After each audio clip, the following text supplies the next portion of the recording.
Tom, welcome to the Yonko.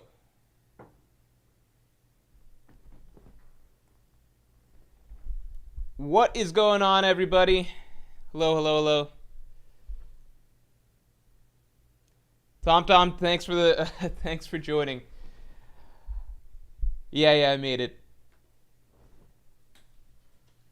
All right, everybody. Oh my God, JWP, what the fuck? Holy shit, man.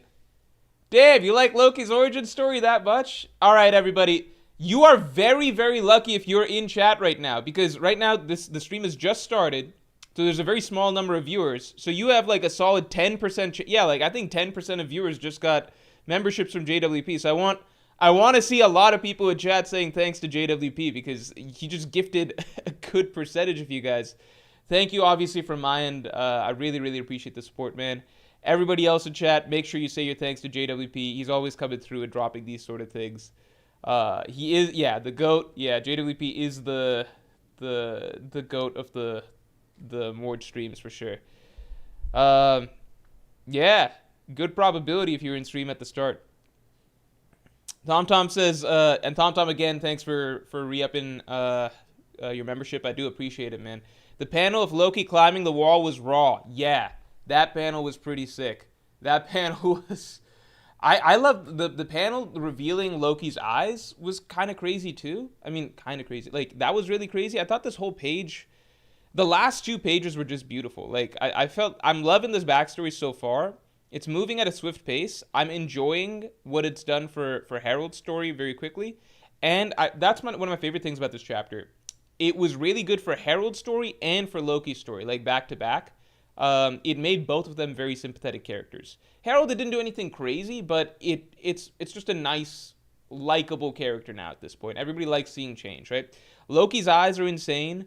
I love the no one was there to take those small hands in theirs, like the close-up of his eyes, he's crying. I love that. Yeah, just the last 2 pages are very, very poetically done, and the panel of Loki climbing up is just fucking insane. I'm just like, is this the main character? Why is this guy getting the most insane fucking backstory? Is this the main character? Angel Reyes, thanks for being a Yonko tier member for 10 months. Morch, call Brago and ask why he and his chat are calling Jinbei a bluefish Indian. A bluefish Indian? The sad part is that Jinbei is Indian, though. Like, according to Oda. Like, that's the one character Oda gave us. I think Uruj might be Indian, too. I'm not sure. I forget. I think Uruj might be Indian. Or unconfirmed or something like that. But Jinbei is, unfortunately, definitely Indian. So we do claim him. The One Piece character that is confirmed basically Indian is fucking Jinbei. Let's get the stream likes up to 100 real quick, because the chapter is pretty sick. Bunfagum, thanks for the 5. Loki and Kaido parallels continue to grow. Estrid is from Alcohol Village, while Kaido is from Vodka Kingdom, and both survived massive falls. Yeah, except one did it as a baby, but still. The Loki and Kaido parallels are kind of insane. I talk about it more in next Tuesday's video. Next Tuesday's video is just gassing Loki. I mean, it's more to it than that, I guess, but it really is gassing Loki, because I think we've been sleeping on him for too long. This is just fucking insane. This is just insane. This dude is like, it just doesn't even seem real. Like, what other, there's no One Piece characters that do this as a baby. What the fuck is, who the fuck is this guy? Where the fuck did he come from? We didn't even fucking think he was, we thought, you remember before Elbaf started, Loki was the only Elbaf giant that we knew of beforehand. I guess we technically knew about, like, Jarl and shit beforehand, but Loki was the giant that we kind of thought was going to be a main character in Elbaf because of the Whole Cake Island Big Mom backstory. And so for a long time, like, anytime Loki's name was brought up, it was kind of like, oh, maybe Loki and Usopp will have some sort of connection, because, like, maybe Loki's kind of you know, like, a little cowardly trickster type giant or something like that. Like, that was, like, a general belief that Loki might also be a misfit amongst the Elbaf giants. And it turns out he is a misfit amongst the Elbaf giants, but that's because he's, like, a fucking, like, demon compared to the rest of them. Tom says Odin, but cooler. We don't have got to compare and everything like that, but I am enjoying, like, they're both written as these sort of, like, mythic hero type characters, you know, like, old school myths, mythic type characters, like, you know, I don't know Gilgamesh's story exactly, but you can imagine, like, oh, this character, I know Hindu stories or whatever, and like sometimes like characters will be born and able to do crazy shit from like birth or whatever. Like Krishna actually split the seas as a baby, from what I can recall. But anyway, but Loki's story feels like that. Odin's story also felt like that. Remember, in One Piece, it's not a direct correlation. So what you do as a baby or a child doesn't mean that you're going to be... Like you don't have to be... I'd say this. The general rule is that you don't have to be strong as a kid. You can be just a normal fucking kid and get stronger as you grow up. Like, Luffy was a very strong kid. He was just weak by the other monsters that we've seen, right? But, you know, Luffy, Zoro, stuff like that, they can still become top tier down the line. You don't have to be a monster as a kid, but the rule is that if you are a monster as a kid, then you are always going to be an absolute beast as an adult. Does that make sense? Like, you don't have to be like that, but it's kind of like real world doesn't have like the same comparisons or whatever, but yeah, that's just generally kind of the case. Like, if you're amazing as a kid, then you're going to be amazing as an adult in One Piece. Like, if you're a god as a kid, you're going to be a god as an adult. But if you're not a god as a kid, there's still hope. Like, fucking Kobe was a bitch till, like, he was, like, 19 or some shit like that, and then he got stronger over the time skip. Alright, okay, let's catch up on chats. Let's get the stream likes up to 100 real quick. JWP, thanks for the 10, man. Not supporting for no reason. Love the videos plus the Morgcast. Thank you, man. For those of you who don't know, the Morgcast is the weekly podcast that drops. It's like the companion piece to videos. So whenever a Tuesday video drops, I drop a Morgcast along with it, and it's basically all the extended thoughts from that video that are related to that topic. Just all the extended thoughts, basically, that didn't make the video itself, that are often more speculative or more out there or more kind of like conspiracy or whatever, or just like general offshoot discussions that aren't tightly tied enough to the topic, but do go along with it. So Morgcasts are, in my opinion, they're good. It's all like content that I want to fit into the video but doesn't quite make it. You get it if you're a member. You get it every Tuesday. So definitely, everybody who just got gifted a membership by JWP, definitely make sure to check out the Morgcasts. They've been becoming more popular over the last year. So yeah, I guess people are enjoying them. And yeah, Loki's Odin, but even more peak. And Friday video about Shanks was a nice surprise compared to the normal chapter review. Yeah, the Friday video. Last Friday, this is last Friday's video, right? Or I guess it was Saturday video or whatever. Part of the reason we did that was because it was a sponsor thing, actually. It was a sponsor thing, so we needed to fit 2 more sponsors in over the course for the month, and the scheduling just got a little tricky. So we needed to do a good video that Saturday. Because we needed to fit in Manscaped. So that was like part of the reason, but the other part of the reason was that the previous Tuesday's video just got really botched up, just because it was supposed to be a video about like Harold got Dami reversied by Emu. That was like the actual video topic, but then some spoilers came out that suggested that Harold wasn't Dami reversied, so then we had to like last minute, I was out of town, like I wasn't here. I had to like be calling my editor to be like, can we slash this and this and this? And then we changed it back to basically something else, but the video still kept Dami Reversi stuff in it. And then the chapter itself came out and it looked like, oh shit, Harold actually does look like he was Dami Reversi, so we didn't need to change any of that shit. It actually probably was still it was probably still a good theory. So yeah, that video was just a botched video, so wanted to do like a couple high effort videos back to back. So we did the Shanks topic and the Zoro Sanji topic, basically. Also, let's get the stream likes up to 100 real quick. Brooke is the GOAT. Thanks for bringing Yonko tier member for 9 months, man. No, we don't want another useless video more. Now in the break week, lock in and get the Wano analysis out. It's been 3 years since Wano ended. Believe me, I'm actually legit. I'm not just saying this as a joke. I literally worked on the Wano video this week, and I felt good. I worked on the Wano video this week.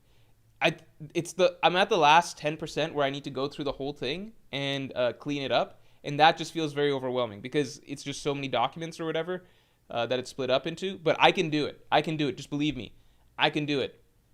Where are we at? Titanium Dragon, thanks for the 5. Crazy Big Mom wanted Loki to marry Lola to get control of the Elbaf army. when now I think Loki solos the Big Mom Pirates. I think it's the whole Loki. So Loki murdered his father at 14 years ago, right? So we're going by that. Lola was very young. Yeah, we determined Lola's too. How old is Lola? One Piece Lola age.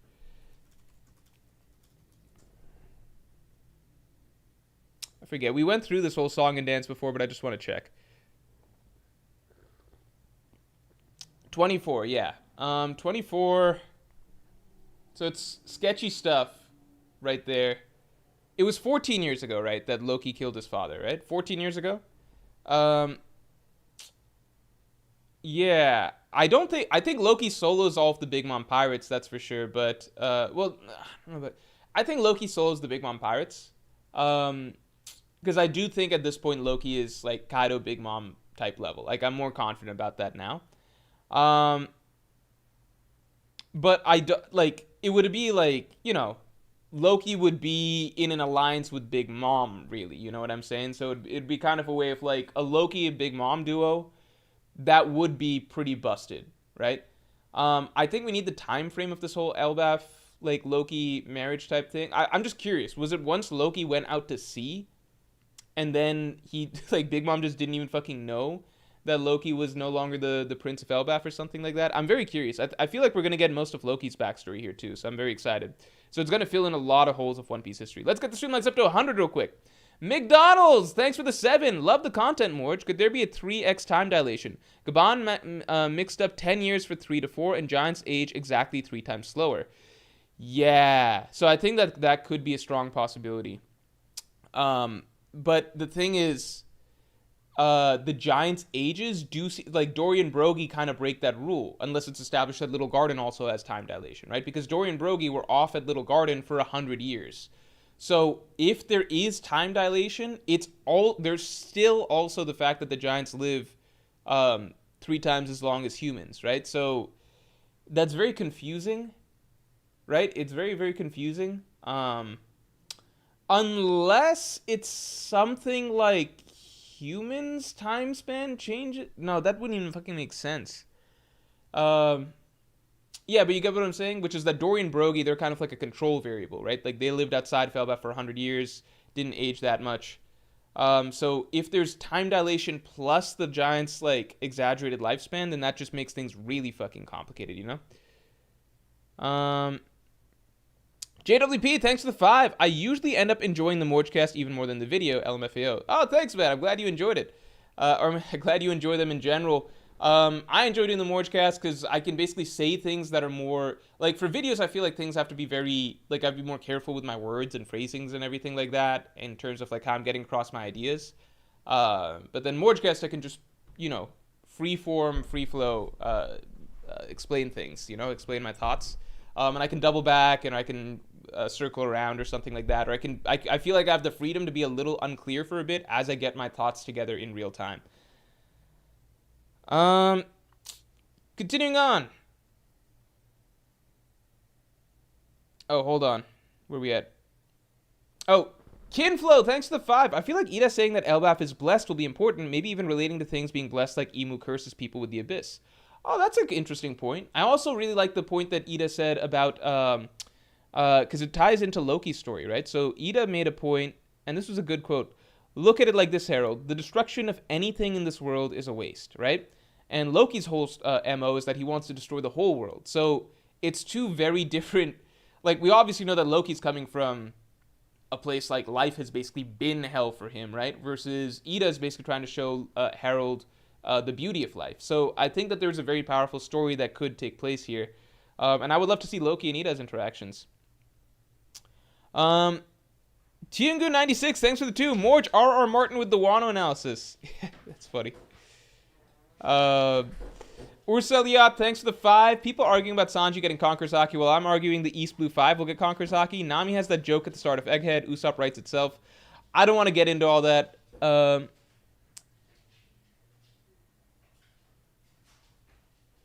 His name is too... Can we get Eric Trelato out of the chat? His name is too... I don't even know what that means. Resealed? I don't think Nami's getting that. I don't think Nami is. I think, you know, if you want to argue Sanji and Usopp, I think there's solid arguments. Mango, thanks for the 7. I've never seen a greater depiction of what type of romance Oda likes than with Ida, Nami stand-in, and Estrid, Hancock stand-in. Yeah, that's actually an interesting... Ooh, you're gonna make some people mad with that. You're gonna make a lot of people mad with that. That's actually a very, very good point. And I love people who, like, excuse how shitty of a character Hancock... Like, Hancock is just a straight-up shitty character. Because there's not a single moment in the story that she's... kind to somebody that's not fucking Luffy. Like, that's the thing. Like, it's just because we love Luffy, but like, we love Luffy as a character, right? But so therefore suddenly, like, anybody who's really nice to Luffy we just assume is a good character. But that's not the case with Hancock. Hancock is a piece of shit, and I love people who are like, but she went through this trauma when she was a kid. That doesn't fucking, like, what the fuck? That's like a Doflamingo excuse. That wouldn't fly in real life. If you saw some woman, like, kicking cats and dogs and baby seals and shit like that, and then it was like, what the fuck's wrong with her? And then it was like, no, listen, she had a traumatic childhood. You'd be like, oh, okay, she's a good person then. No, Hancock is a giant piece of shit. And it's not even like she's a good person to her own, Amazon Lily people or whatever. She was literally going to have them kill Marguerite and Sandra, Marguerite and all of them or whatever. And some people are even like, no, she wasn't actually going to kill them. Go fucking reread Amazon Lily. Yes, she was. Fucking Sandersonia was literally dropping Marguerite on her head, and it would have happened if Luffy didn't unleash Conqueror's Haki. That was the whole fucking point of the scene. Luffy had to find a way to stop them because that's what they were going to fucking do. There's not a single moment that it suggested that that Hancock actually gave a shit about their lives, or that this wasn't something that was totally in the norm for her to do regularly.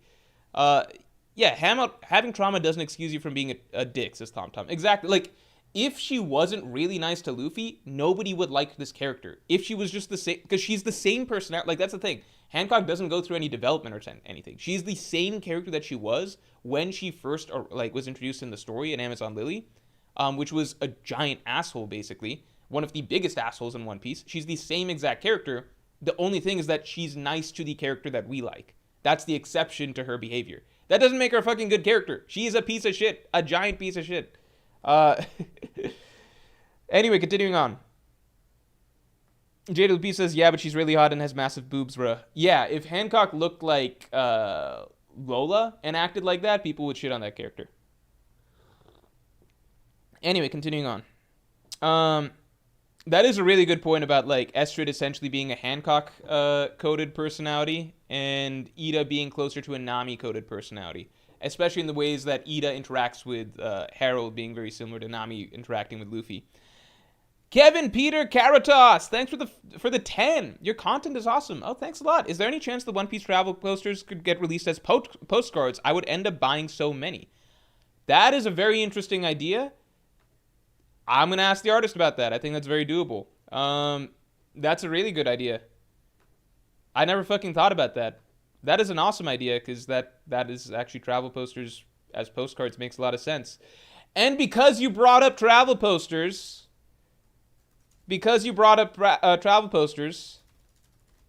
let me showcase for you guys real quick. Because, just because in case people forget.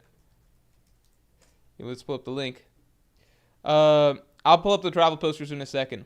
Meek, thanks for the 5. If you look closely at the Harold flashback panels, you can see that in the 7 years ago section, he traveled to Wano. Yeah, I thought that was interesting. I don't know why that's significant or if that'll turn out to be significant or anything at all later. The curious thing to me that stood out about Harold's flashback was that it looked like he was in the ocean a little bit, right? So this is really interesting, right? Because, this is the villain collection. Here, let me do the other one. Villain collection, we're not supposed to link to this anymore because that is not in production for the moment. Yeah, the Harold was in the ocean for a little bit. So at this point, do we believe that Harold didn't have a devil fruit? Because it seems like the forbidden royal the royal family fruit of Elbaf was the one that was in the chest, right? So it's not like Loki killed Harold to take his fruit, but it also seems like Loki does have a devil fruit. So it's very confusing right now. So the fact that we saw Harold in the water is interesting to me. Oh my god, this is just... I can't wait to be done with this hair. right, let me show you guys this real quick. For those of you who don't know, the travel poster collection, we're keeping it going. We're just going to keep it going because it is just wildly popular and people still want it. We tried to wind it down, and then we were getting emails about people still wanting it, so we're going to keep it up. You can get any of the posters, and you got all the islands in one piece. You have we have multiple versions of the islands. All the islands look fucking beautiful. And if you want to get, if you want to get them in batches, you can get buy two, get two free, and that's a 50% discount off of all the islands. You can get 15 of the islands in one go. You can get the entire bundle. We have deals for all of those things if you want major discounts, if that makes it a little bit easier for you guys. So definitely check out the islands. And we got a surprise for you coming in July. Because I'll just wait. I'm not even going to say anything. But yeah, definitely check out the island posters. We are keeping them up for the time being. We do want to introduce a new collection soon, but we're going to keep these up for the time being. Anyway, continuing on. Roro, welcome to the Supernova. Thanks for joining. Yeah, thanks for joining. Appreciate the support. Meek, thanks for the 5. Oh, no, we covered this. Eric Trelato, thanks for 2. I DM you a Shang's timeline. I'll give you the link. Oh, yeah, I forgot. Sorry, I'm sorry, man. I saw your message a bit ago. Here, let me see. I forgot to respond. This was in June. Okay, so you DM me a thing. I might share this on stream in a second. Let me just skim this. All right, I have this pulled up. I'm going to, once chat slow down a little bit, I'm going to pull it up on stream.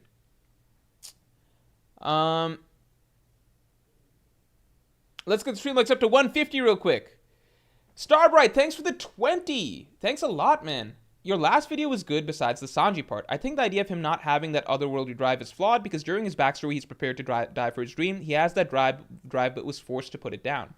So that is actually... So I saw a lot of comments about that, and I considered basically, like, making some rebuttals and stuff, but I just didn't want to exude the mental energy. So I think that there is a solid argument for Sanji having, Conqueror's Haki, right? And in all honesty, I should have done a full dedicated video to that topic rather than trying to fit it into a broader topic. I thought doing a video for Zoro and Sanji, both of them together, would be cool and hype, and the thumbnail idea I thought was pretty cool. But really, we should have just done a full video on Sanji because that's where the bigger question mark is, right? So let me just say this here and see if this makes sense, okay? So a lot of people are saying, no, Morge, go back and look at Sanji's backstory scene. I'm going to say this right now. There is a scene in One Piece that could be a phenomenal argument for Sanji having that otherworldly sort of will or resolve or whatever, right? But it is not that backstory scene. Because the point I was making was that you look at Zoro's scene, Zoro and Mihawk, and in that Zoro-Mihawk scene, Zoro has a knife through his heart. And Mihawk is basically saying, you're going to die, right? And Zoro's saying, I would rather die than live not being the world's strongest swordsman, right? I'm not even going to take a single step back from my dream. I would rather die on the spot than not be able to achieve my dream of becoming world's strongest swordsman, right? And a lot of people are saying, no, Morge, Sanji had that same sort of drive. Go look at his backstory. I went and reread the backstory, the scene that you guys are talking about, right? I know that scene. That is not the same as the Mihawk scene. It is a far cry from that, right? The scene, and I suggest you guys can pull up the panels right now and look at it. The scene is establishing that Sanji doesn't want... The exact scene is basically Sanji saying, you pirates are going to kill us, right? You pirates are going to kill us anyway, but I'm going to fight because I want to live so that I can see the all blue, right? So it's a scene establishing that Sanji is going to fight because he already believes that they're going to be killed by the pirates. He makes that very clear. You guys are going to kill us all, but I'm going to try taking you guys down because I need to see the all blue, right? So the scene basically establishes that Sanji wants to live so that he can see the all blue. That's Sanji's drive. I want to live so I can achieve my dream. That's great, but that's not otherworldly drive. That's not the same as Zoro basically saying, I choose death, literally, over life without achieving my dream. That's very different. Sanji's scene basically just establishes Sanji is driven to achieve his dream. He wants to live in order to see his dream, but that's not that insane, right? In fact, you could argue that there's a lot of people in real life who would say, like, if they're faced with death or there's something, like, very foreboding or something very dangerous about to happen, and they're thinking, like, I want to live because I really want to become, I want to achieve my dream of becoming like an NBA athlete or something, or I want to become an author. Like I can't die here or something, right? That's the Sanji scene. Like go reread the scene again. It is not the same as like what made Zoro's scene so insane, and what struck Mihawk about it, and made Mihawk realize like, oh my god, this guy's ambition is otherworldly. Is that Zoro refused to live life without achieving his dream. Like he had, it was literally a scene of like option A, live without being the world's strongest swordsman, or option B, die. And Zoro hit die. That is not the same as Sanji's scene. Sanji's scene did show drive, which is like, I am dedicated to my dream. Like I want to keep living so that I can achieve my dream. But it's not this. He didn't have a fucking like knife through his heart and was like, do you pick death or living without seeing the all blue?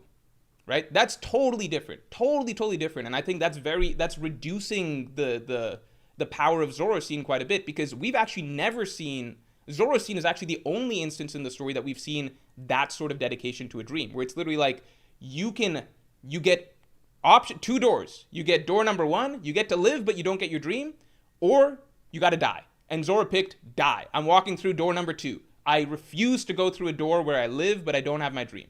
That is not the context of Sanji's scene, right? That's not the same thing. However, here is the scene that is much, much better and a much stronger argument for Sanji fans, right? I was shocked by so many Sanji fans pointing out that scene and basically being like, this disproves the whole thing. It's like, this disproves the whole thing only if you put no weight into what Zoro's scene actually is and why it was so astounding to Sanji to see something like that, right? Here is Sanji's equivalent to that scene.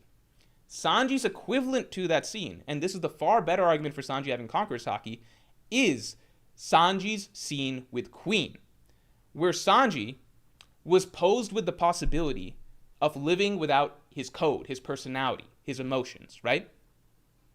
He basically had the same sort of ultimatum or crossroads in life, where it was basically like he believes that he's transforming into this heartless Germa monster, somebody that would hit a woman, which is totally against Sanji's ideals, right? Sanji's bigger thing, the way that he's always shown greater drive throughout the story and his greatest resolve, has always been in terms of his commitment to his code of honor, his way of doing things, his way of life, right? And Sanji was basically like, if I have to choose, this is when Sanji asks Zoro to kill him if Sanji goes down that path. Sanji basically decided, if I have to choose between A, living life without being able to live by my code and my code of honor, right? Or B, death, I pick death. That's what Sanji decided in that moment, right? That is the equivalent of Zoro's scene, right? In both scenes, it's basically like, with Zoro's, it was basically like, live life without my dream or death, Zoro picked death. Sanji's scene was live life without my code or death, Sanji picked death. That is the equivalent, right? It's not just Sanji yelling, I want to live so I can see my my all blue dream or whatever. Sanji's he's not making any sort of really difficult decision in that scene, because if you go back and read that scene, Sanji's like, well, you guys are trying to kill us anyway, right? Sanji's not trying to die for the all blue. Sanji's under the impression that they're already going to fucking die because the pirates are here, right? He says that explicitly. Like, he thinks the pirates are already going to kill him. He's not, he's just trying to fight to live so that he can see the all blue. But pretty much everybody, like, that's not the craziest thing in the context of the One Piece world. The crazy thing was Zoro's scene, where it's like, literally, if I'm allowed to live, but I can't have my dream, I'm gonna kill myself. Like, that's not worth it. Life has no meaning unless I have my dream. I live exclusively for my dream, right? That's the same as Sanji's scene with Queen, and that's the really powerful moment. The reason, and I wish I'd done a more elaborate video really breaking down my thoughts on all that, and I don't think, because I should have just done a full video on Sanji's Conqueror's Haki, right? Because I could have articulated that better. But that's the one-to-one comparison. So if you want ammo for, like, Sanji having Conqueror's Haki, it's right there. Like, there's a scene for it. The only reason that I'm not fully convinced that that's, like, a Conqueror's Haki type thing is because it falls into a very different category, which is, like, his commitment to his code and, like, his way of living, as opposed to other Conqueror's users, which it tends to be more about, like, their drive towards, like, their desire and, like, what they want to do, right? But that's not to say that, like, that has to be the only definition of Conqueror's Haki. I'm curious to see if Oda expands it to also include, you know, Sanji's strong adherence to his code and his morals, right? You guys get what I'm saying?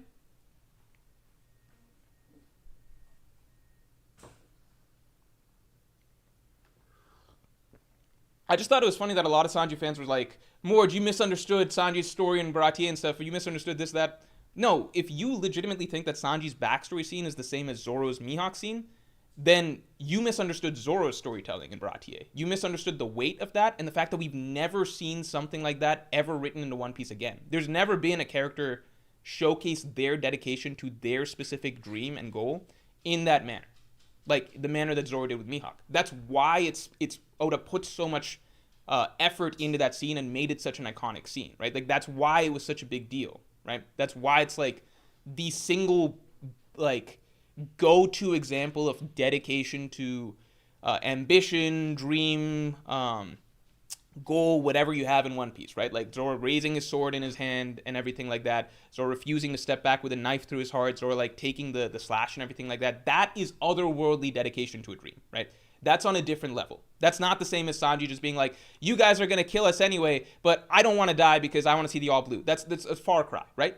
Good, Sanji cares about his dream, but it's not to the same degree, right?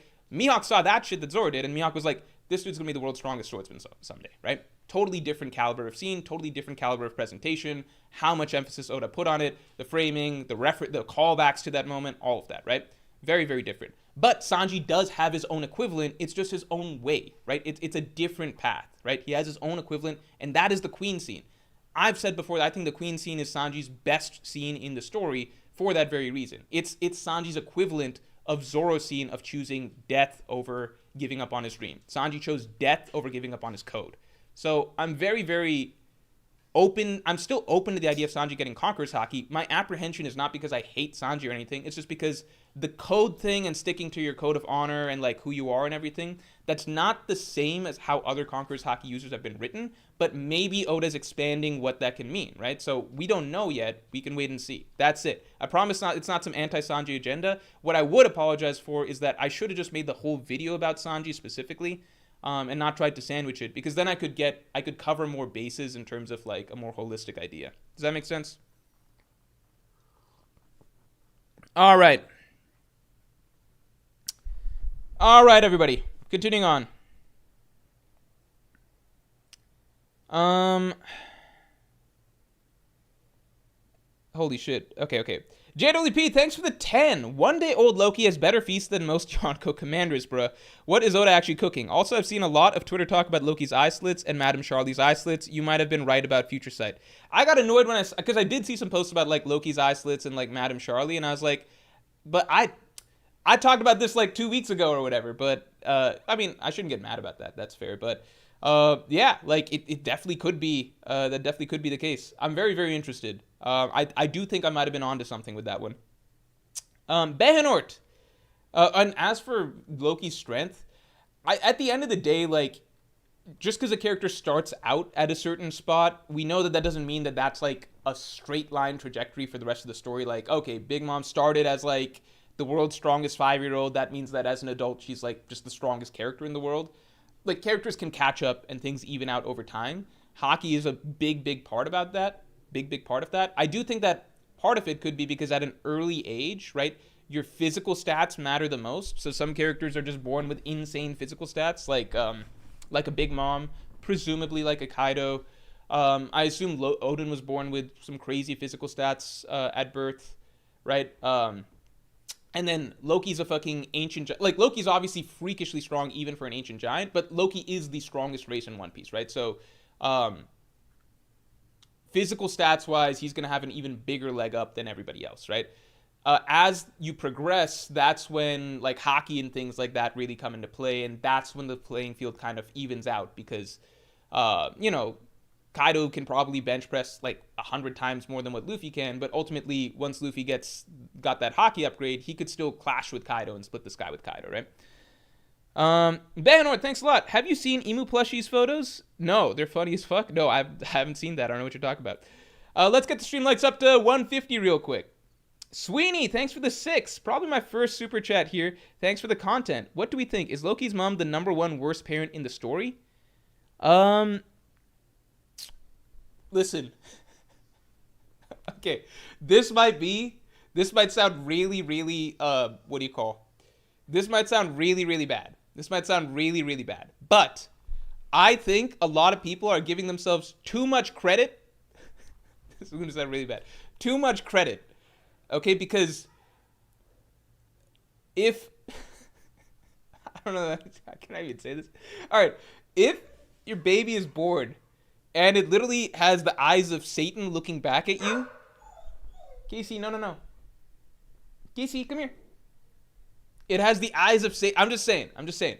I think if we put ourselves in poor, what's her name? Estrida's shoes? If we put ourselves in poor Estrida's shoes, Estrid, I don't know what it said, Estrida. If we put ourselves in poor Estrid's shoes, right? Just the eyes of the devil are looking back at you like it's Rosemary's Baby or something. You might, I don't know. I'm not saying you throw it. I'm not saying you throw it off a cliff, but you might drop it, right? You might drop. I think it might be hard not to drop. It's just like, because first of all, no, never mind. We'll just stop it right there. Okay, I just think it's not. I think. I just don't know if it's a fair. I think it's easy to point fingers and stuff like that when you're not the one in that situation, okay? She just gave birth to Satan from her perspective. I don't know if it's the most crazy reaction or whatever, right? All right, I'm not saying that it's right, okay? But I'm just saying that I hope that one day all I'll say is that I hope that anybody that's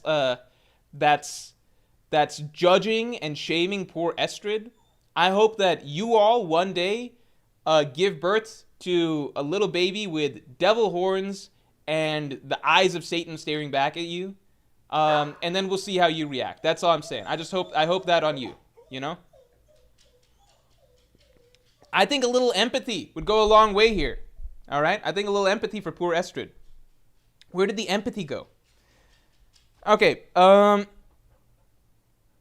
Julian Reed, thanks for the 10. Admirals are first defense when it comes to Celestial Dragons, Kuma's Rage, Saboti, and the Revelers at the Reverie. If the Holy Knights are being called, the Admirals are already there, and whatever the threat is too much. Ooh, that's an interesting point, because the Admirals are usually called in first. Like, the Revolutionaries attacking, that's a good point. The Revolutionaries attacking at Marijua, it was the Admirals that were called in first. Although, that's not entirely fair. The Admirals were there already because it was the Reverie time, right? So, normally, I don't think all the Admirals are just based at Marine HQ. It's ambiguous, because sometimes Oda just portrays, like, Kizaru just sitting around at Marine HQ. That's where we first saw him and stuff. Although that was before the Marineford War. I think it's generally unclear where the Admirals are day-to-day, right? I don't think they're... That felt like a special circumstance where they're specifically just situated at, you know, on Marijua already. So it's like, okay, we have the Admirals to do it. I will say that it is interesting with Kuma's Rampage, they had a Kainu go up there first.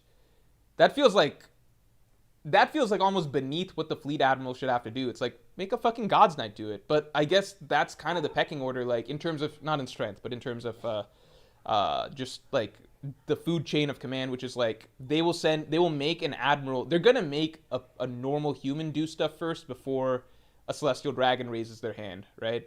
Lifts a finger. So maybe it's something that a Kainu can't handle right now, you know? Robbie, thanks a lot. Patrick Kovachkov, thanks for the 10. Hey Morge, longtime stream lurker. Just wanted to give a heads up because I know where you stand. Raid Shadow Legends is owned by an Israeli tech company linked to the crimes of the state. Please boycott. I will look into that, but I will say certain things. Wait, it's owned by an Israeli tech company? It's actually owned by an Israeli tech company? It's not just something that's, like, supporting...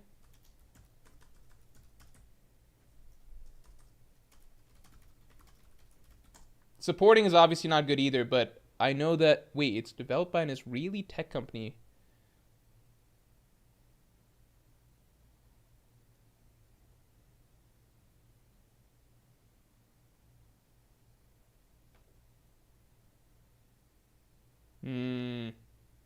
Alright, we're going to revisit this. At the moment, I have no future Raid Shadow Legends sponsors on the horizon, so this doesn't need to be discussed.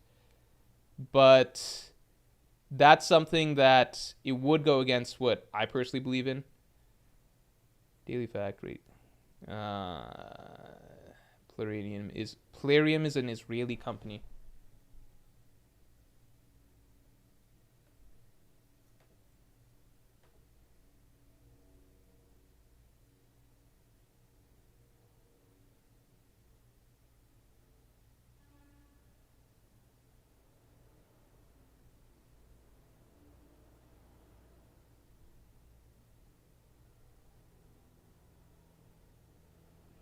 All right, well, I have no more Raid Shadow Legends sponsors around the corner. So we did the ones that we signed up for. So no need to worry about that. But thank you for bringing that to my attention. I did not know that. All right, well, thank you for bringing that to my attention. Henchme976, thanks for the 2. Take us to Alcohol Village. We need a drunk stream. No, we're not. I might do a drunk stream at some point. But not right now. Roro, thanks for joining us, Supernova. I think we just shouted that out. Brooke is the GOAT. Thanks a lot. I think the One Piece community at large, mostly male members, ignoring what an ass Boa is because she is bad, shows how pathetic men have become in 2025. Yeah, I mean, I think Boa's just a generally, objectively shitty character. Like, truly shitty.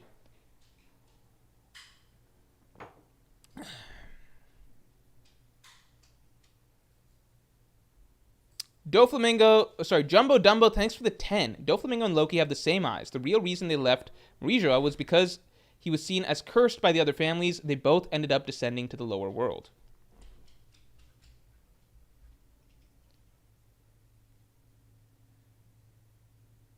Doflamingo and Loki have this. Oh, interesting. You think that this is a running curse that a lot of characters have?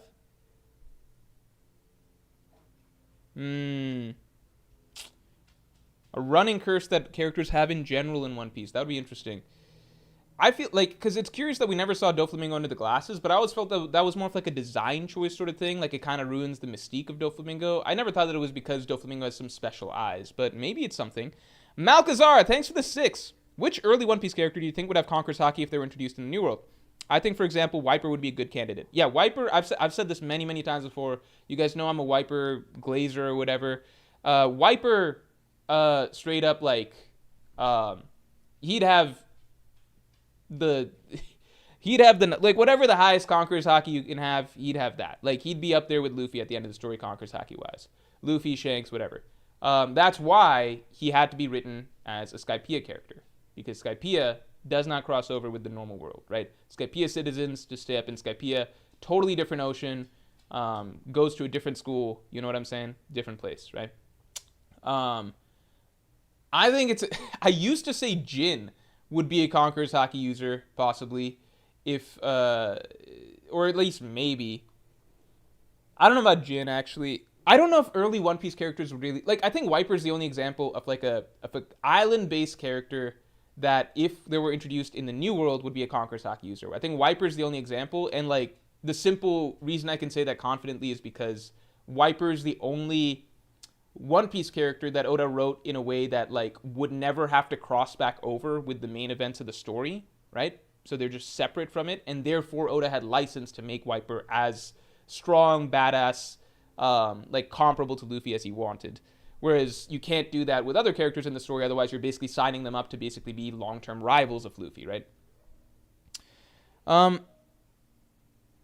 Stormfox, thanks for the 5. You didn't bring up Sanji would rather die than hit a woman. You may find it lame, but him holding to his way of life over his own life. Yeah, so Stormfox, if you... I imagine you posted that before I went on my long tangent. I don't want to do the same tangent over and over again, but if you go back, I don't know, like 5-10 minutes or something, I do go pretty in-depth in the whole Sanji Conqueror's Haki discussion. And I think I cover what you're talking about pretty tightly. Like, I do put a lot of stock in that aspect. I think that's Sanji's best argument. I don't think the all blue arguments are that strong because you have clear points of comparison as to why they're not as strong. But I do think Sanji's greatest feats of resolve and willpower, etc., are more so tied to his own code and sticking to that, right? And I think that's something that I think Sanji fans should be willing to concede, because then it's just like, what do you, like, do you think he's just the ultimate perfect character? You think, like, he's got the same level of dedication and drive an ambition as like Zoro or something like that. But then at the same time, Sanji's also got this like crazy, unique, like unparalleled commitment to his own code and his code of values and his chivalry and his honor, right? Like, no, it's like characters represent different things, right? Zoro represents like this sort of extreme otherworldly drive and dedication towards ambition and dream, where Sanji, it's more like the opposite almost, in that Sanji has this own personal code of values and chivalry and basically way of life that he sticks to, that is often puts himself second in the equation, right? But he chooses to uphold that above anything else, right? So it's two different ends of the spectrum, right? I think it's weird that Sanji fans want to be like, well, he's got that, but then he's also got the same exact stuff as Zoro, so he's just a better Zoro. It's just better than Zoro. It's just like, no, it's two different characters that represent two fucking different things, right? Like, I think you fundamentally misunderstand the character if you want him to be both, right? That's not to say Sanji doesn't want to get the All Blue and he doesn't have drive towards that. Just like it's not the same as saying, like, Zoro doesn't have his own code of whatever, right? But neither character is defined by that. The characters are defined by separate things for a purpose, right? And I do think that what Sanji's defined by, which is this unworldly commitment, like this superhuman, unyielding commitment to his ideals and values and that sort of resolve, that's where he really has the argument for Conqueror's Haki. The only reason I'm apprehensive is because that type of resolve is not usually what Conqueror's Haki users are written to be like, but it's also its own thing, right? Oda could easily say that fits, you know? I think we still need to understand a bit more whether or not that falls under the umbrella, but I think it definitely could, right? Anyway. Continuing on. Tom, thanks for being a Yonko tier member for 33 months. At first, I was a bit disappointed because I thought it was very similar to Otohime's backstory, but I was very happy with the chapter by the end of it. Otohime's backstory. I guess I can kind of see it like that. I think it's its own thing. I really like this. This was just like in my mind, this was like a perfect start to a backstory, in that it's clear, simple storytelling. Like, it's clear, compelling storytelling. It's not like crazy stuff for Harold, but it immediately makes him a likable character. It gives him his own unique sort of conflict and like little character arc that he had to go through, right? And you can appreciate him right off the bat for it, right? And then also it gives us context to Loki, and writes, like, the ending of the chapter is this really, really surreal sort of scene in One Piece, right? And the framing of it, all of that, it just feels very mythic, very much like, almost like a legend, basically, like the birth of a legend, right? Like larger than life, something like that. The imagery, the presentation, all very beautiful. And so I just love what I love the start to this backstory. JWP, thanks for gifting another 5 memberships. Holy shit, man. Thank you so much. I'm glad you're loving the content and the streams and everything like that. Seriously, I really, really do appreciate you coming through and doing this for me. Obviously for chat, everybody getting a lot of memberships off of off of you. Yeah, seriously, man. I really, really do appreciate it. Everybody in chat says shouts to JWP because he's gifted a lot of you guys memberships over the years. Also, let's get the stream likes up to 200 real quick. NL is the opposite of Conqueror's with Tom. Yeah, I agree. I think Crocodile might have Conqueror's Haki. It's possible Crocodile has Conqueror's Haki. Like, maybe he developed it over the course of post-time skip. I think it's going to depend on where Oda wants to... If Oda wants to write Crocodile, like, having gotten a lot stronger, then I think at the bare minimum, he should have very strong Haki now. And Conqueror's Haki, I don't know if that makes sense for him necessarily, but, like, I could see the vision. Shakir, thanks for the 5. Luffy actively gave up his drive and dream after the war. I don't think it has to be unbreakable. I think you got to apply context, which is like Luffy over the course of I'd say like Luffy over the course of from Sabaody through the conclusion of Marineford, right? The mountains that he had to climb and then get stomped back down from, and then climb and then get stomped, like, that was basically like the ultimate crucible that he pulled all the way through, right? Like, I talk about this in depth in the Marineford analysis, right? But I'm hard pressed to think of another protagonist in fiction that had to basically like scale like scale as many mountains as Luffy did through sheer willpower over and over again over the course of Sabaody through Marineford, and get crushed and fail over and over again, like repeatedly, like and just did not quit over and over and over again over the course of that entire run, and then still does not succeed in the end, right? Marineford was basically designed to showcase actually just how absurdly ridiculous Luffy's strength of will was, like how otherworldly it was, to the point that like everybody was just shocked that this dude just does not stop coming, right? Like, doesn't matter if his entire crew is wiped in front of him, he's crushed by the Admirals, crushed by Magellan, sent to the depths of hell, freezing hell, infused with these hormones that give him like a 1% chance of surviving, and he has to like only get through it through willpower or whatever, and adrenaline, and then he keeps going, he gets all the way to the bottom of hell, then he fights his way out of hell, and then he goes into the biggest war in the world, where he's like this ant being tossed around in this giant storm, and he's being crushed by every single admiral back to back to back, sometimes multiple times, vice admirals, Shichibukai, gets all the way to the fucking platform, fucking beat down by Sengoku, everything. Like, he moves heaven and earth like 10 times over, is crushed over and over. He unlocks Conqueror's Haki multiple times over the course of that, because he just does not stop coming, and it shakes the entire world. Everybody's so blown away by how unbreakable his strength of will is, right? And then finally, like, Luffy actually succeeds. He saves Ace. He does everything he could possibly do. Like, he does everything, right? So at the end of that, yeah, his will does get broken at the end of that, right?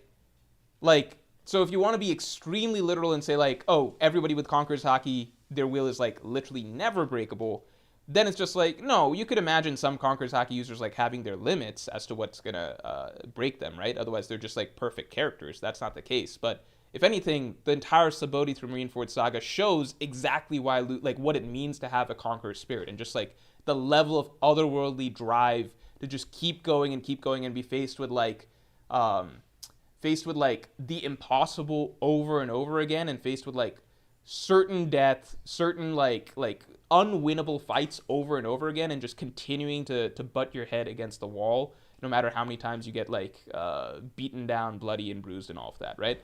That's like what it means to be a conqueror. So if anything, like, that's the best showcase, right? Like, just read through Sabaody through Marineford, and you get the best showcase of what it means. Oh, I see. What was I doing? Angie Carr, thanks for the 5. What 3 real-world individuals do you believe would have had some sort of Conqueror's Haki? Also, who's a bigger aura farmer, Shanks or Dragon? Real-world individuals, I think that's so fucking hard, because just like, I think like putting real-world people on a pedestal is just, it's just a weird thing, because like they can seem like something on the surface, but then you dig a bit deeper underneath the surface and they don't turn out to exactly have that. So like, I'm immediately hesitant to put any sort of politician or any sort of like, I don't know, I can't, I don't know. And like a lot of it is like what you hear about the person. So it's like, I don't know, like Alexander the Great or something, or maybe he was like, but he was also born a prince and a king and everything like that. So he was born in a position of power and everything, and he happened to use it really, really well. I don't know if he was just this average dude, would he have rose into that rank, you know? I'm very hesitant to put people in that category. I don't know, fucking Michael Jordan or something like that. I don't know. That's a comparable example. Maybe LeBron. I don't know. People say LeBron doesn't have that killer instinct or something like that, but I don't know. I don't know. Also, who's a bigger aura farmer, Shanks or Dragon? Shanks at this point in the story. Dragon once was, and then we cut to him like 10 times in a row, sweating and shitting his pants, and then he lost it. Mike Tyson? Yeah, maybe Mike Tyson. I'm hesitant to just put athletes, because it's just like, but athletes are at least the one area wherein, what do you call? athletes are at least the one area wherein it's almost entirely merit getting to the top, right? It's pretty much entirely merit. And you know what's funny? Okay, I'll never forget this. Hold on. Hold on. This is like a wild fucking quote, all right? This is a quote that, so the reason I brought up Michael Jordan before LeBron, even though LeBron is my favorite player and I think the best player of all time, I think if we're going purely by like mentality and aura, so like the way the effect that Michael Jordan had on his contemporaries, his other 90s basketball players, is essentially the equivalent of having Conqueror's Haki. Because listen to this. So best player in the 90s was Michael Jordan, right? Second best player of the 90s was Hakeem Olajuwon. I think everyone accepts that. Second best player of the 90s, Hakeem Olajuwon. This is a quote from Hakeem Olajuwon. When I read this, I was like, this is fucking wild. Like, I was reading like a bunch of quotes of NBA players of his era, like glazing Michael Jordan. Once I got to this Hakeem quote, I was like, what the fuck? These 90s players literally looked at Michael Jordan as their king. Like, they literally looked at him as their king. Hakeem said in his autobiography, if he were an animal in the jungle, Michael Jordan could lie out on the biggest rock and no one would disturb him. No one would attack him. He's literally talking about Jordan as though he's like the king of their jungle, like the lion, like their apex predator. Like who describes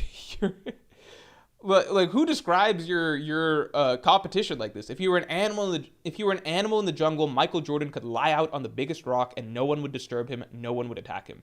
To me, that is the definition of basically like real world Conqueror's Haki. That's like everyone basically looking at you like you have the disposition of the king. Like like everybody basically just inherently bows down to your aura, right? So NBA players today obviously respect the shit out of LeBron across the board, but it's not this. I can't imagine like fucking Kevin Durant saying this about LeBron, which would essentially be the equivalent.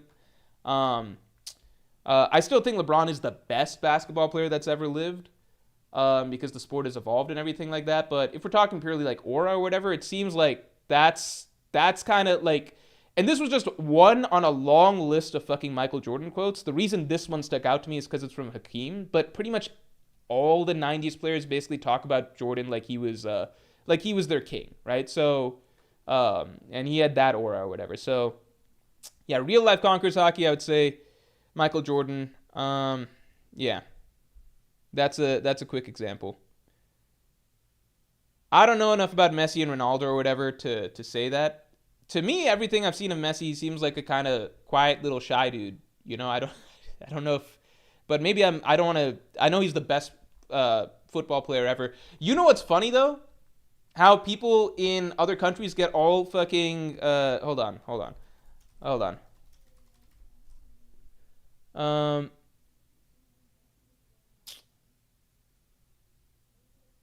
Yeah. Hold on. Yeah, football was once called soccer. It was once called soccer, and then they changed it back to football or some shit. So people get upset. Yeah, people got upset at America. Like, I found this out from watching an It's Always Sunny podcast or whatever. But like, Europeans used to fucking call it soccer. And then they, like, it was something like soccer / foot, like, but soccer was common for them too.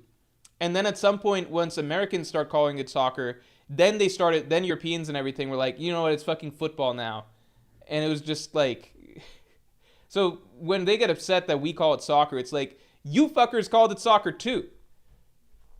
So I'm going to call it soccer. I used to feel some sort of way about being like, okay, well, I got to be respectful of other countries.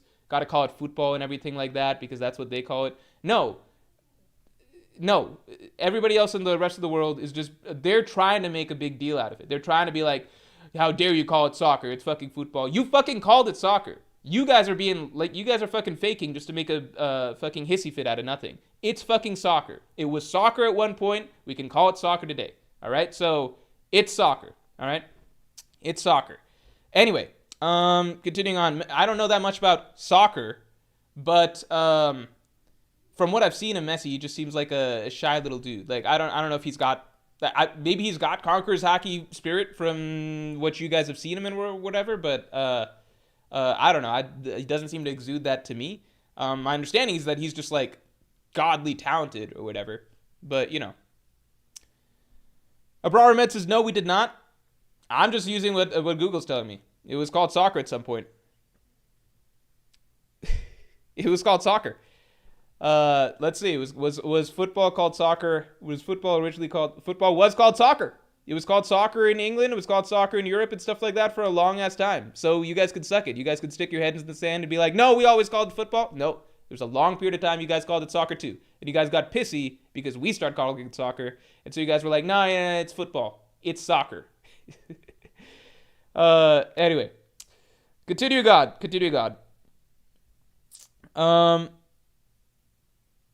Where are we at? Reverend, thanks for the 2. Ancient Giant versus Lunarian for best durability. I mean, I think Lunarians still have the best durability because, like,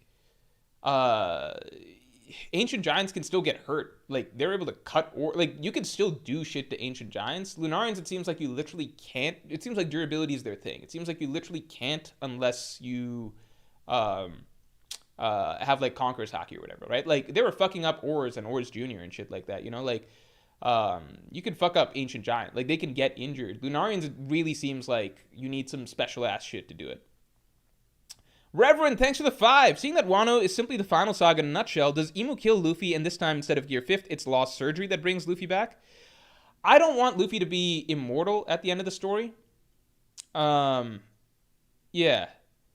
I don't want what do you call? Yeah, I don't want lost surgery to make Luffy immortal. I would love instead to see it undo Imu's immortality or whatever. Yeah, I would love to see it undo Imu's immortality. Luffy being immortal just feels like I don't want to go into the final saga, like final battle, and it's like the main character is literally perfect, right? Like God fruit abilities, right? Can do whatever. He can warp reality, and he's immortal. I think that's a bit too much. I'd rather see him make Imu mortal. But I do want to see Law's fruit play a role. Stormfox, thanks for the 2. Oda did a good job making baby Loki look like a nope. Yeah, that's why Estrid is like a sympathetic character, because it's like you can see where she's coming from. Eric, thanks for the 2. Shanks timeline, bruh. I'll get to it, man. Let's hold on. I don't want to stop the whole flow of the stream for that. Don't worry. Let me get through some of these. Strahd Chaco, thanks for being a member for 33 months. After worst dad stream, your Loki take doesn't surprise me. Okay, for the record, let's be very, very clear here. I am joking. Let's be clear. I am joking. I forget, what did I do wrong in the worst dad stream? If I need to say it, I personally think it was wrong that Estrid threw her baby off a 1,000-meter tree on the first day that he was born because she didn't like how he looked. I will say that. All right. I think that was wrong. If that needed to be said, I don't think that was a good thing of her to do. I think she shouldn't have done it. If I was there, I would have said, "Hey, this doesn't seem right to me." All right. So I want to make that very clear. I personally, if I had to pick yes or no, should she throw Loki off the thing, I would vote no. Yeah. In case that needed to be said, I think that was bad. Anyway. What did I do about the worst dad stream, though? What did I do wrong there? Vices, thanks for joining. Thanks for joining the Supernova. I appreciate it. Thank you. Let's get the stream likes up to 200 real quick. Let's get the stream likes up to 200 for not committing, is it infanticide? Infanticide? I feel like that's correct, right? That feels so straightforward. It's got to be that, right? Infanticide. Yeah. Wait, this is weird. Hold on. Take a look at this, everybody. Take a look at this. Hold on. Take a look at this. Infanticide. The crime of killing a child within a year of its birth. In some legal jurisdictions, specifically by the mother. So in some legal jurisdictions, fathers can't commit infanticide. Why am I saying it like that? Infanticide. I think I just can't. It doesn't flow off the tongue well for me. That's interesting. Is this sexist? This seems wrong. This seems like it's one of those things where, like, only moms get maternity leave. That type of thing, right? Some legal jurisdictions, specifically by the mother. The crime of killing a child within a year of its birth.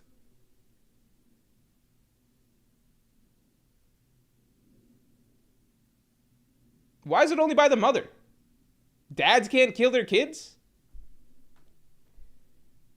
Dads can't kill... What the hell? Dads can kill their kids. This seems like a glass ceiling that needs to be broken through. They try to tell fathers what they can and can't do in the field of parenthood. We can commit infanticide just as well as the women. All right, continuing on. Andrew Anderson, thanks for the 5. Do you think Louis Arnott is in this flashback? And what's with the horse-ish that is Zoro's final form once he conquers Ashura? Maybe Zoro gets to ride the horse once he conquers Ashura. Maybe it's like a little reward. I don't know. The horse is fucking random as fuck. The horse is really fucking random. Far From Mirror says it's probably because killing your son has another specific name. Oh, shit. I just don't think that there should be a gender division sort of thing there, you know? I think that both parents have just the same definition, in my opinion. I think Louis Arnott, I just don't know if Louis Arnott's supposed to be that fucking important. I think it's just supposed to be like, a bit of additional liveliness to the One Piece world, that there's this explorer character. Some things I feel like almost make the world feel smaller if they're to be turned into actual plot points. So, for example, like Louis Arnott, I like the idea that it's just, a thing that we get to hear about. There was this explorer who traveled the world and, like, wrote books and stuff that people get to read. That's pretty popular, right? I don't think, like, I feel like it almost, like, same way that there was that physicist, that fictional physicist in One Piece that said that all things man imagines is a possibility in reality, right? At the start of the Skypiea or Jaya arc, right? So I like that those are just things that make the One Piece world feel more lively. I feel like if we have to meet each of these characters, it makes the world feel a little bit more small. Like, it's a small world. Like, every significant character just happens to, like, you know what I mean? Like, I think it just adds a bit of realness to the One Piece world, that, like, there's certain people and figures that we're just never really gonna meet. You know what I mean? But maybe we meet Louis Arnott. I'm not saying we won't. I'm just saying, I don't know. Christian Barraza, thanks for being a Yonko tier member for 25 months. Dofi is normalized. We see one of them in chapter 763, and there's a theory that he lost the other when he and his family were shot with arrows. Oh, shit. Damn.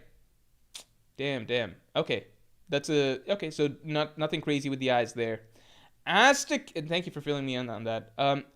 Carry, thank you for the 24. Holy shit, thank you. Is Loki Uranus, like Shirahoshi is Poseidon? That's an interesting idea. I don't think so, but that's partly because, one, I think it's been strongly hinted at that Uranus is the weapon that they have in Marijua. Even when the revolutionaries are talking about what it was that destroyed Lelucia, they basically it's Oda basically all but saying that it is the ancient weapon Uranus, right? He pretty much skirts, like, he's pretty on the nose about it, unless it's a severe like a hard red herring. It would also lead to a lot of questions of what the weapon would be if it's not Uranus. Doflamingo talked about, like, the treasure of Marijua, which I believe is very possibly Uranus. And then on top of that, this is a personal thing. I just personally don't like the idea of, like, multiple ancient weapons just being people, because I think it's cool and different and innovative when, one of them is a person, right? Like Shirahoshi, it's like, oh, one of the three ancient weapons is actually an individual. It's a living being. It's Shirahoshi, right? But if two out of the three ancient weapons are individuals, then it stops really being, like, ancient weapons. They should have just called it, like, two special people and a ship. You know what I mean? Like, in that case, it's really just like Pluton is the ancient weapon, and then there's two, like, magic or prophesied people or whatever that's like, it falls into two separate categories at that point, Like, it feels easier to view one living being as part of a trio of weapons, because then it's like stretching the definition of a weapon. But then when two of them are living beings, then it's just like, it stops feeling like it's a trio of weapons, if that makes sense, right? That's how I view it personally. JP, thanks for the 10. It speaks to how much Harold grew as a diplomat in that him yielding to the traditionalists on his marriage probably was a give and take to make them more receptive to the changes he wanted to make. I would have loved for some more expansion on that, but, Oda's trying to move the story at its pace. I think that fits, logically with what we've kind of saw in this chapter. That's something that we can kind of logically headcanon, I suppose, because I think the old Harold may not have agreed to that. Yeah, and I'm curious if we ever get to see these elders of Elbaf, or if they just died in the whole Loki versus Harold debacle, Let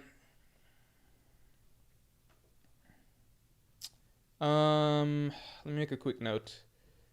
Hold on.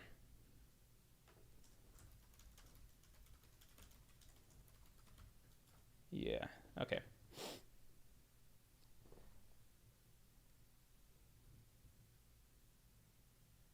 Patrick Malone, thanks for the 10. I feel like Sanji, Soldier of Science, is a bit of a red herring. Queen thought he had Lunarian DNA, which feels like a villain making assumptions about something he doesn't understand. Did Queen think he specifically had Lunarian DNA? Or did Queen, maybe, I forget if Queen asked that or not. I know Queen brought up the Lunarian stuff, but I don't remember if it was like Lunarian DNA, because I thought he was talking about King when Queen brought up Lunarian DNA. I'd have to read that exchange again. But, that's possible, because the whole Soldier of Science thing, I personally just don't like it for Sanji's character. I've always said I personally preferred I don't see why Oda didn't just progress Sanji in Haki like he did with Luffy and Zoro. Like, I just don't feel like there was a hard reason for him not to do that.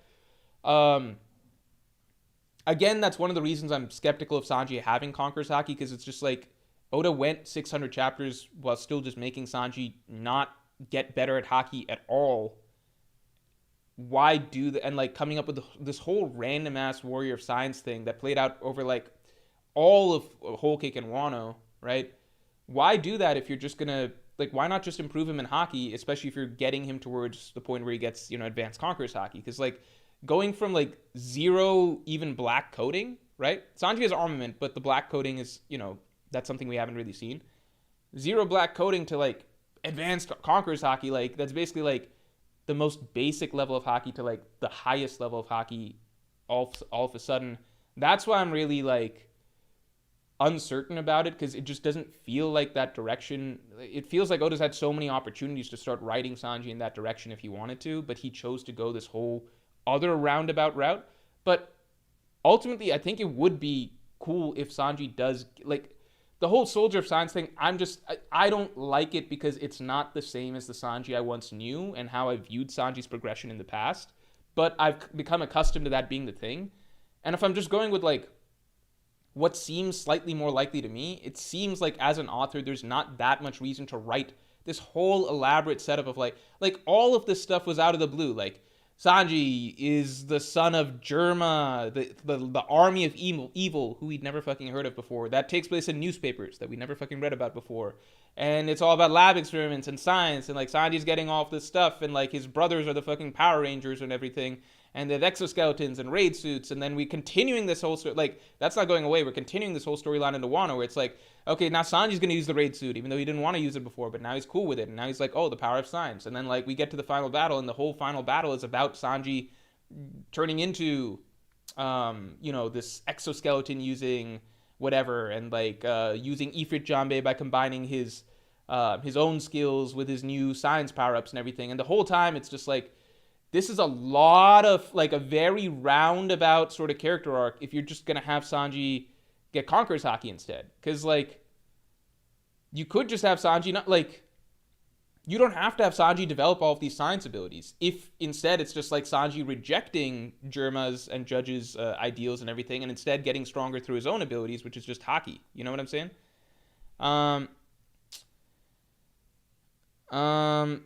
Talal Asan says he literally wears black pants and his legs are on fire. How do people want him to show coding? This argument is so dumb. But there's been many opportunities. Whole Cake Island, he was wearing white. The Raid, he was wearing red. He doesn't use Diablo Jambe for all of his techniques. There's been a lot of times that he could show the coding. If Oda wanted to show the coding clearly, he would have. Like, there's so many times. He's fucking not wearing... What's Sanji even wearing right now in Elbaf? Anyway, continuing on. Continuing on. Let's go. JP, thanks a lot for the 27 months. Players called Jordan Black Jesus of all things. Yeah, like the Jordan gassing was just on a different level. I don't think that there's like it's funny because like on the one hand, it feels like to some degree you hear so much about Jordan, it's like they must have overrated him, right? Like because we're just here in the current era and we're seeing how good players are and everything. It's just like they are just clinging on nostalgia, that old generation clinging on nostalgia. But then at the same time, you hear how everybody in unison from that era viewed Jordan, like from his competitors. Like there'll be some odd people out, like Isaiah Thomas, but even Isaiah Thomas like gasses up Jordan as like Black Jesus and stuff like that. I've heard Isaiah Thomas call him that, or I don't know. Karl Malone, I think, is the other standout, like holdout. But like in general, everyone from that era basically treats Jordan as a god. So at the same time, it's kind of like he probably was as far ahead of everybody else as they talk about, because you just don't really do that. You don't really just like suck off this one everybody in unison doesn't just agree to unanimously like suck off this one person unless like he really is that much better than everybody else, right? So I don't know, it's tricky. Like my view with Jordan is always that like I believe that Jordan probably had the largest gap between him and the field that there ever was in the NBA, but I also think that overall the field has improved. So I think LeBron is probably the best player, in my opinion. Like, I've never watched Jordan Prime, right? I have actually gone back and watched, like, not full, like a full game from start to finish, but I've watched extended segments of, like, Bulls Celtics and, like, Bulls Suns and things like that, just to see. And Jordan really does look way ahead of everybody else. Like, it legitimately does look. I've talked about this on streams before. I don't want to get too far into this. I've talked about this on streams before, but the field was just worse. Like the average players and the way they moved and the athleticism on average was just lower then. That's not to say Jordan wouldn't still be like amazing today, but it's just the disparity is so huge. The disparity is wild because it's like if you're watching somebody play 2K and like Jordan is the player controlled character and everybody else is like just the 2K NPCs that are kind of like moving around and shuffling around. Like it just feels like drastically different. It feels like there's one player and then a bunch of NBCs, like that's the gap in terms of like movement, ability, and everything like that. So I believe that in terms of like how much he separated himself from the field, Jordan probably was the greatest in that sense relative to his era. But I believe that LeBron was also way better than the rest of the other players in the NBA. It's just that the field also progressed at that time. So maybe the gap was like not like heaven and earth, but still pretty big. But I still view LeBron, like if I were to draft NBA players, I would take LeBron first, but I'd still take Jordan like pretty damn close after, you know? Anyway, I don't know why I'm harping on this. New X7 says Jordan was all might in an era of mid heroes. Yeah, I guess so. Yeah, like it depends how you want to like view things, you know? It depends on how you define who the greatest is, best is, whatever. JWP, thanks for the 5. Gotta go. I'll watch the VOD. Peace out. Thanks for coming through, JWP. As usual, thanks for dropping all the memberships and everything, man. We all really appreciate it. And yeah, thanks for pulling through, man. Hope you enjoy the rest of the VOD. Red and Silver version 741, thanks for the 5. How do you feel about Loki's eyes are related to the mural of the giant snake? He might be connected to the red line. I'm trying not to reimagine everything about the mural just yet. A lot of people point out that there's a character in the mural that looks like he might be Loki. So for the moment, I did that whole video breaking down the mural as I saw it months ago. I'm trying to take a step back from the mural because we're going to be getting lots and lots of new pieces of information, and I want to allow more to accumulate before I start trying to recontextualize everything that we saw in the mural. But that is an interesting idea. JP, thanks for the 5. Oda makes a horse that's a one-to-one reference to Sleipnir from Norse mythologies, uses a name from a completely unrelated mythology. I think Oda's just like, he's a DJ. He likes to grab and mix together lots of different references and things like that, you know? Like Whole Cake Island, you got like Capone Beige bringing in like the Godfather energy and stuff, and you got Germa bringing in Power Ranger stuff, and then Big Mom with her Alice in Wonderland shit, you know? Like, Oda just likes to mix and match things. He has a lot of fun doing that. I didn't know about that horse, though. The Sleipnir. Vices, thanks for the 10. Some of your points were confusing on the Sanji portion, like Sabo's first instinct being to run away just doesn't really apply to Sanji, although it's mostly a joke about Sabo. KL video, though. I think that in general, if I could go back and do it, and maybe I will do it again, I think that video wasn't very... In reality, the section about Conqueror's Haki deserves to be its own 20-something minute video because there's too much to talk about there. Like, Conqueror's Haki is a very, very prominent concept in the story that a lot of different characters have, and you do see some very consistent underlying trends, right? You definitely see some consistent underlying trends that the characters who have it tend to display, right? But at the same time, there's so many characters that have it at this point that it is difficult to draw a singular, like, connecting line between them, like they all do this. I think that is a thing, but I think it would take a much more in-depth video to break down what so far it appears to be is the unifying consistent traits, right? I think that in retrospect, like, I don't even want, like, the whole running away, not running away, like, that's not something that I should have dropped in as just, like, some, like, a brief, like, few lines or whatever, because that's something that needs a whole dissection, right? Because that also goes into, you know, Luffy's growth from Sabaody to what he talks about post-time skip, about how he doesn't want to run away anymore, how he refuses to run away anymore, how we see that over and over again. But then, like, for example, people bring up, like, well, what about Egghead, right? Like, he ran away from the Gorse. Like, there's lots of nuance to it that to create, like, a consistent sort of writing that Oda's been doing across the course of the story and really address all of the different, like, well, what about this? What about that? It's supposed to be it should be a much, much longer video. And all of that is to say, I don't know if Sanji's going to get Conqueror's Haki or not. I don't know. I should have talked more about that maybe talked more about, like, the possibilities and likelihood of him getting it in the video. I think that would have been more... it just wasn't the most comprehensive video. I think I could have done a much more comprehensive video because when I say I'm like 50-50 on Sanji, I really am. Like, I should have done more talking about, like, why. I think in the stream, I talked more, if you go earlier in the stream, about why I think Sanji could have Conqueror's Haki. But I don't think... Part of it, if you look at the video, it's already like a 21-something minute video. So just understand that it got shortened and shortened. Because most of my videos, they hit like somewhere between 16 to 18 minutes, right? 21 minutes is longer than usual, and understand that I had to cut it down even from there. So I shouldn't have made it a Zoro and Sanji video. Should have just made it a Sanji video and Sanji in general Conqueror's Haki discussion video. I think that would have been if I could go back time and redo it, that's what I would do. But I'm sure the topic will come up again, so then I'll try and do a more in-depth video at that point. Red and Silver 741, thanks for the 5. Also, thoughts on Hadruden eventually becoming Odin at the end of story. He loses an eye and has a spear at the final war. Hadruden's a bum, man. I don't know about Hadruden becoming Odin.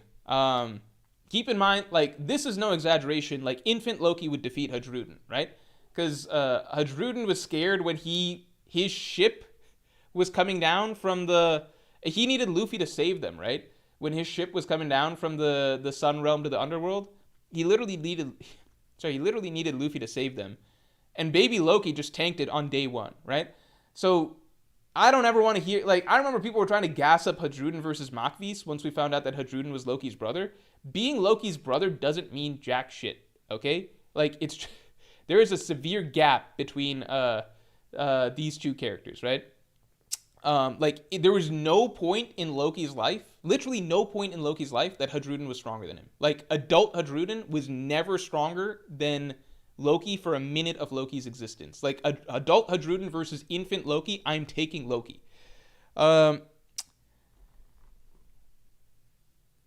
Patrick Malone, thanks for the 5. Red Hawk shows us that Haki can cause flames. Post-timeskip Sanji doesn't spin for Diablo Jinbei. Hope he just has different Haki, but that's cope, to be honest.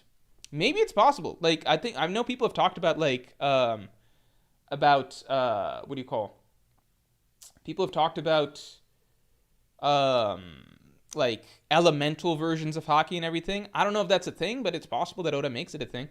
Marcus Perez, thanks for the 2. Do you think Sanji hasn't used armament till Wano? No, I definitely Sanji used armament in Sanji's definitely used armament, and I think we've even seen kicks of his that display sparks. And against Judge explicitly says that Sanji's using armament Haki.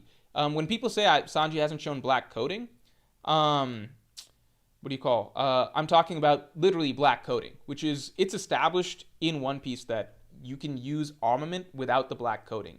From what it appears, and Oda has not been clear about this, it appears that the gradation is basically like at the most basic level, you can use armament Haki and there's no black coding involved, right? Then when there's like assumedly more potent armament being used or more focused, concentrated armament being used, that's when Oda draws in the black coding. And then from there, you get to levels like Rio level 1, Rio level 2, and then after that, you're transcending into the territory of like Conqueror's Haki, right? But black coding is not necessary for it to be armament Haki. Sanji's definitely shown armament Haki many times in the story. I think it's curious that Oda has not shown him ever clearly using black coding. There's that one panel that I don't know what to make of. It's one panel where Sanji is kicking Drake and it looks like his leg is black, right? It looks like his leg is black. It's a very small and like not detailed panel. That's very strange to me because like when Oda revealed Zoro busting out black coding for the first time, it was against Pika, and that was a huge deal. Like that was like a lot of focus, showing the blades turning black, giving Zoro a whole ass flashback to remembering how he learned armament Haki, specifically like black coding, right? Like he remembered Mihawk and everything. Like that was a huge moment, and it was very like clear, very focused, etc. To me, it'd be shocking. Like, why would Oda, like, if it is a cool moment to debut Zoro showing black coding for the first time, which we'd wanted to see him use this whole time, then if Sanji's using black coding for the first time against X Drake, why not, like, if that is supposed to be black coding, then why not, like, actually make a moment out of it? Or why not show it against Queen or something like that? Like, why not show it in any other moment that would be, like, actually, you know, noteworthy? Or why do it in a moment where it's like the panel is so small and it's hard to tell what's happening? So I don't know what to make of that X Drake panel. If that is the only time that Sanji's used black coding, then that's a bizarre choice by Oda to me. I think I would still like to see. I don't think the black clothing excuse works for Sanji because he's just had too many different storylines and arcs between like fucking Whole Cake, Egghead, what do you call Wano, like the Onigashima raid or whatever, to showcase black coding. So I don't know. Like, I just don't know what Oda's doing with Sanji with Haki. That is a large part of why I'm very skeptical and, like, still 50-50 on, like, okay, so is Oda going to jump to Sanji having, like, advanced Conqueror's Haki and stuff after just keeping him at, like, Haki level 1 this whole time? Because then why? I just don't get it. Why do that? Magic Ileana Simp, thanks a lot. Magic Ileana Simp says, what do you think about Brook getting Haki in upcoming chapters? Brook is really strange to me because it's just like, he's a male, like, characters like Frankie, in my opinion, they don't actually need Haki because Frankie can always keep upgrading, right? I've heard theories that Frankie will eventually, like, make himself basically into Pluton, right? So Frankie can always just upgrade himself, right? But Brook is a melee fighter and a swordsman at that, so Haki does seem very important to him. I don't even understand how Brook's able to do certain things like cut, the dragon in Punk Hazard? That dragon is established to be very, very physically tough. Very physically tough. I think Zoro even said it's even physically tougher than the dragon that they faced at the beginning of Punk Hazard. I might be misremembering. But Brook was able to cut it. I don't know why Brook doesn't have Haki, and I don't know how Oda kind of, like, explains Brook being able to cut so well without having Haki. It's kind of absurd. It kind of just doesn't even make sense, because, like, Brook might low-key be the best swordsman in the world who doesn't use Haki. Because some of the things he does, like defeating that number, I think the numbers are, like, he defeated a number in Onigashima, right? I think, I might be wrong. Did he defeat a number in Onigashima? Did Brook defeat a number in Onigashima? I don't remember. I thought he did. But some of the things that Brook does are just insane. Like, they would be insane to do without Haki, and yet Brook does them. So I don't really know what. I think it was just like, fuck it. Like, I don't want Brook to have Haki, but I want him to scale with the rest of the crew. So he's just going to be, that strong. It's underworld Haki. I don't know. I guess that's a thing. Vinske, thanks for the 2. Sanji used black armament and Wano. Yeah, maybe it's possible against X Drake. I think that's a very ambiguous panel because it's so small, and like Oda tends to make it very clear and a big deal when a character is debuting at a very important ability for the first time.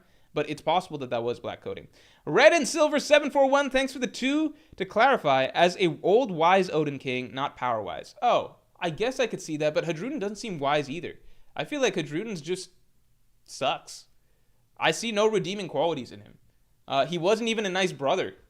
You know, like in this chapter, he was like, fuck Loki. That's not my brother. Although, to be fair, I imagine a little kid would probably react to that, to like, you know, like kids don't always welcome a new sibling or something like that. But still, maybe, I'm sure Hadruden's supposed to grow in some way, but I don't like him in terms of growth just yet. Marcus Perez, thanks for the 5. My problem with that is Sanji used hardening, and we've also seen Luffy use advanced Conqueror's Haki against Kaido with no coding at all, even sparks. Sanji used hardening with no coding at all, even sparks. Is Sanji used hardening? And we've also seen Luffy use advanced Conqueror's Haki against it. Yeah, I agree. That, like, one, Oda is very inconsistent with how he does, how he does his visuals, his whatever, yada yada. I think, like even in Gear 5, like, sometimes Oda will just say, like, oh, Luffy is using, he has Kaido say Luffy's using armament and conquerors right now, even if there's no black coding. But then other times, like, he will just have Luffy depicted with black on his fists and everything like that. It is inconsistent. With Sanji, it's tricky because we know for a fact that he's used armament many times throughout the time skip. But it's just, there's never been a time that we actually see the black coding, except for arguably that tiny Drake panel, which you could say that is Oda debuting it. That's odd to me because Oda tends to, like, when a character is debuting an important ability, like Zoro first debuting the black coding, that was a huge deal, right? To me, it's very strange. Like, why only show Sanji using the black coding once in all of post time skip and in such a tiny panel when Oda has to know, like, you guys might not remember, but for a long time, it was like a point of discussion. Can Sanji even do the black coding or whatever? And then the X Drake panel came out, and then it became like a point of contention. It was like, see, it's confirmed. And then other people are like, no, that's just like foot shading or something like that. I still don't know. I think it's weird that is the only time Oda chose to draw Sanji's leg black. When you kind of want to just show that visually, like show that, like confirm that for the reader that Sanji can do that. Like Sanji can do the same thing that Luffy and Zoro regularly do.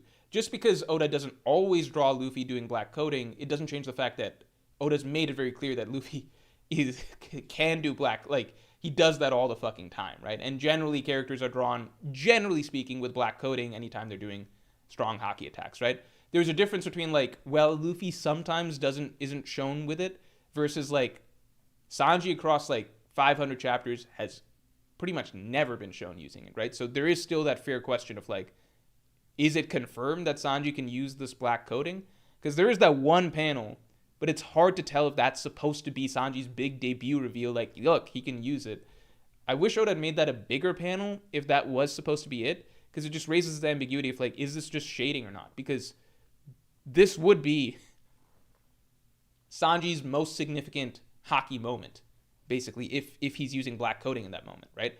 Just like when Zoro first debuted black coding against Pika, that was Zoro's most significant Haki moment in the story till that point, right? Because that's the moment that it's just like, okay, now he's using, like, strong armament Haki, right? And Zoro got a whole flashback of how he learned how to do the black coding, whole chapter and a half spent on, like, making a big debut of the black coding. With Sanji, we've just been waiting to see that he can also do that for sure.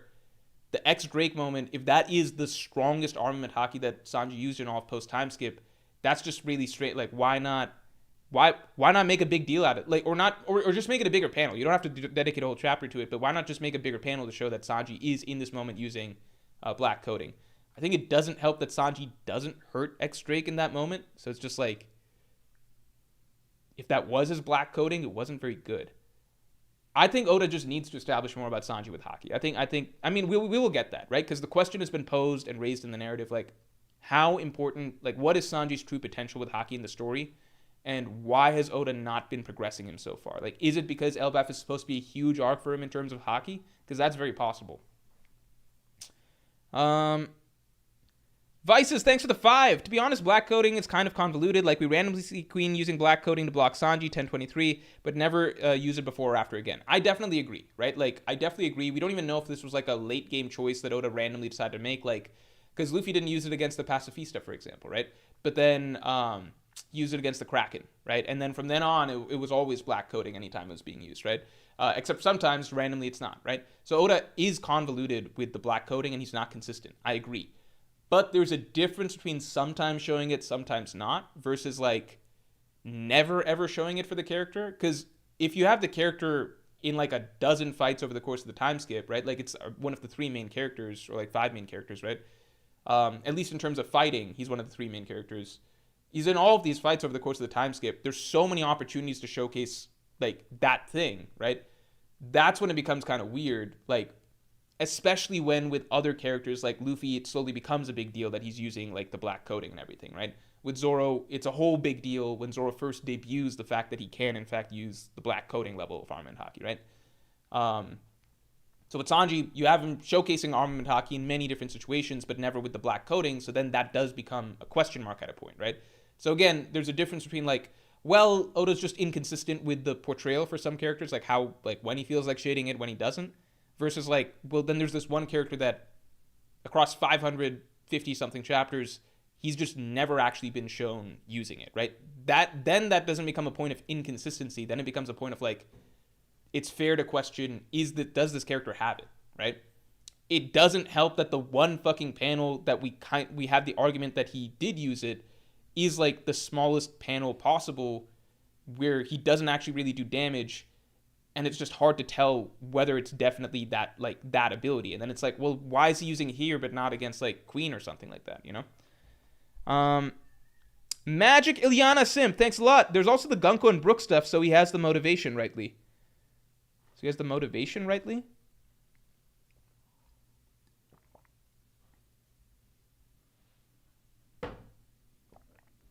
I don't even know what this is in response to. Oh, about Brook getting Haki. I see. That was your previous comment. The Gunko and Brook stuff. Yeah. Like, I would love for this arc to be one where all the Straw Hats get power-ups and start, like, learning some new shit. I would love for that to be the case. It's just that it's like, I'm worried that it's a pipe dream and I don't want to get too excited like I did in Wano and then just hope for, like, this whole section of the arc that's never going to come. So I am mentally prepared, especially because we're getting the Loki flashback now, which is one of the main things I thought that we would have to wait on.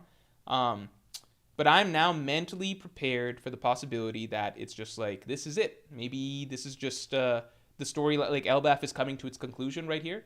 So I'm mentally prepared for that. I don't know if it's going to happen. I would love for it to not be the case, but I'm mentally prepared, you know? But if this is a point of failure and the crew have to get stronger and everything like that, I would love to see, you know, Brook getting Haki. That would be great. Robin maybe getting Haki or Awakening or Fruit. That would be great. Ego Train, thanks for the 2. How much fun do you have with Raid Shadow Legends? So from what I played, it's very easy. I think that's the simplest thing I'd say. From what I played, it's very easy because, like, you can just, you walk through, like, you clear the dungeons very, very quickly. So I'm not a mobile game person that much, so I don't generally play it all the time or anything. In fact, let's be honest, I don't play the mobile games that much, right? But when I did play it to test it out for the sponsor and everything, I think it's a fun game. If you're into RPGs, it's a fun game. I just generally don't play RPGs that much. So if you like RPGs, then give it a shot. Or don't give it a shot. I'm sorry. Don't give it a shot necessarily, because now we're going to be looking into some of the past stuff. But we're just going to leave it for the moment, right? No further discussion about this. Julian Reed, thanks for the 5. Elemental Haki would be cool and could explain Brook's ice abilities and feats. Could also be something with the Earth Wind tribe Estrid mentioned. Could also be something with the Earth Wind tribe Estrid mentioned.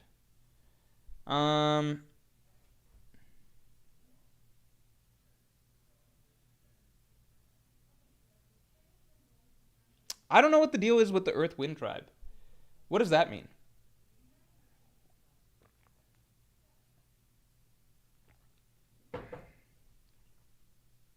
I don't get what that shit is, or if that's supposed to be important, or if that's just like stuff to explain like the feng shui shit. You know what I mean? Feng shui, whatever.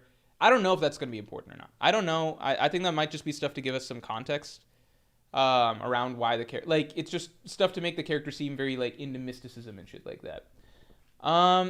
Okay, now I'm going to share what Eric Tolado's shit was real quick. Here we go. All right. So Eric was sharing this with me. So 39 years ago, Shanks was born. 38 years ago was God Valley, so Shanks is found. Eric, if you're in the chat, we're going through it. 30, so Shanks is what? 9 years old. He's wearing the straw at the first time. Roger becomes sick. Buggy eats devil fruit. Eric Torlado and Christian Torlado are the two biggest Shanks fans in the world. Roger versus Whitebeard. Final voyage. Roger Pirate dies. Roger dies. Only time Shanks could have been in the Holy Land. Is that true?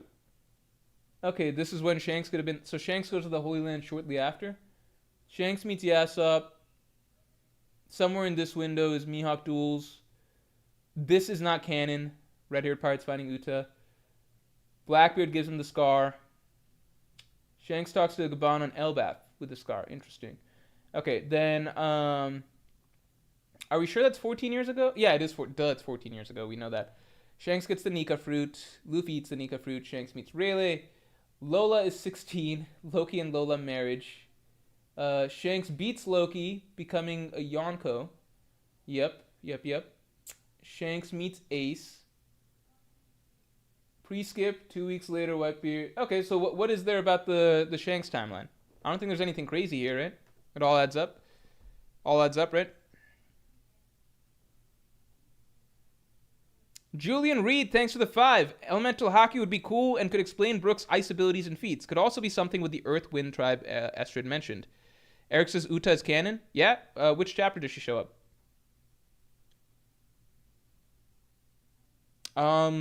Where the fuck is she in Fuchsia Village? It's a fake-ass character.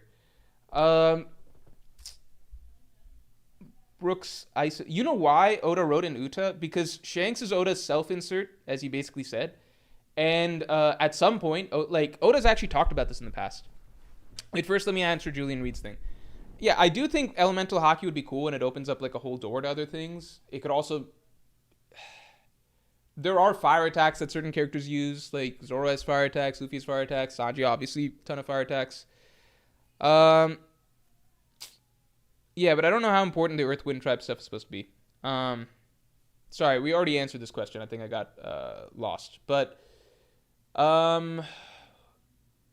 yeah, Oda has talked about how once he became a father, he became more comfortable writing certain storylines. And he was like, the Kyros Rebecca storyline, he felt comfortable writing that after he became a father himself. Because Oda considers Shanks to be his own self-insert, right? Now that Oda has a fucking daughter and everything like that, of course, like, One Piece is Oda's little world. He made up, like, you know what? Shanks has a daughter too. And you just never heard of him. Or of her, right? You just never heard of her, right? But Shanks just has a daughter. It just is what it's like. No, he doesn't. He doesn't have a fucking daughter. We read the story. We know that there's no daughter. The daughter's not there. There's no daughter. But Oda's just like, no, there's a daughter. And she shows up in the movie Film Red, which is not canon. But the daughter is canon. Just trust me. It's like, okay. Musk Juice 137, thanks for the 5. Do you think Usopp got that Conquerors in him? In May 17, 2019, I saw 2 guys drag a female into an alleyway and did nothing to help. What type of unhinged comment is that? What the fuck?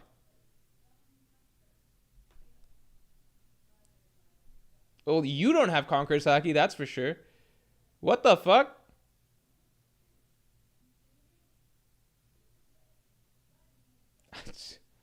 I don't even know what to say about that. That's really fucking bad. Unless this is like some made-up story of yours, that's really fucking bad. I think Usopp has a solid shot at Conquerors Haki. I'm 50-50 on him too. I think it'd be awesome if Usopp had Conquerors Haki. Um, yeah, I don't know. Nicholas Agate says, what's he supposed to do, Morge? I think we all would like to believe that we would run in there and do something. So there's the spectrum of like, run in there and do something. That's the bravest of the brave. And then there's yell, try and get attention from other people, or at least call the police, right? That's the other end of the spectrum. If you don't do the minimum of like, the bare minimum, like the lowest end of the spectrum is call the police, right? The, what do you call? The high end of the spectrum is like you run in there and you beat some ass yourself. Most people like to believe that they're this guy. It's hard to be that guy, but you can be this guy. You can call the police, right? That's what they're there for.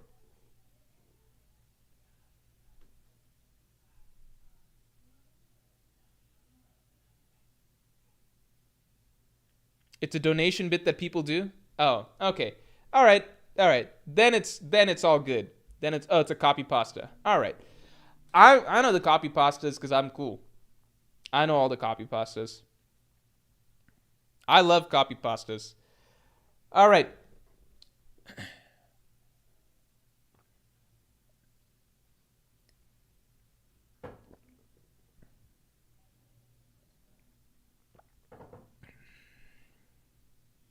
It's a trend to comment that. That's a weird trend, but you know what? It is what it is. All right, everybody. All right. I think we're going to call it here. I think we covered pretty much everything. I think we're going to call it here. We're going to call it here. Yeah. This was a great chapter. Really fucking excited about Loki. Next week's video will be about Loki. And yeah. Thanks for tuning in, everybody. Virgil Hawkins' board is hip. Yeah, thanks for tuning in, everybody. We're going to call it a day here. And yeah, watch out for this Tuesday's video. This Monday, I will be... I don't even want to say what this Monday's stream is going to be. I'll say, okay, this Monday, I'll be reacting to King of Lightning's Wano video. So, watch out for that. Max Hill Anti-Mage. I don't know. I guess you're a YouTuber. Sorry, I haven't heard of you, but... do you think there's a devil fruit user on Shanks' crew?